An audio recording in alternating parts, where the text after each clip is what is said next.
दोन्ही वेळा मॅजिस्ट्रेटने त्यांना क्लिअर कट विचारलेलं आहे की पोलिसांनी कुठला थर्ड डिग्रीचा वापर केला आहे का, पोलिसांनी तुम्हाला मारहाण केली आहे का. त्यांनी सांगितलं कुठली मारहाण मला झालेली नाही. की ज्यावेळेस ते पोरं पाणी आणि जेवण मागायचे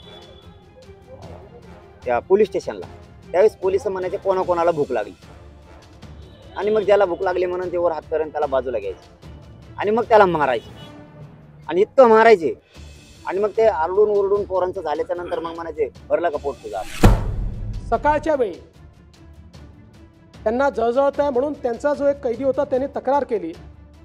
ती तक्रार केल्यानंतर त्यांना हॉस्पिटलमध्ये नेलं आणि हॉस्पिटलमध्ये नेल्यानंतर त्यांना मृत घोषित केलं. तपासात जर तुम्हाला वाटतंय त्याचा अटॅकनं मृत्यू झाला तर हे शक्य नाही, कारण ते सांगतात की रिपोर्ट आहे मारहाणी झाला. हे अवघड आहे. मुख्यमंत्र्यांसाठी मुख्यमंत्र्यांचे शब्द त्यांच्यासाठी घातक आहे.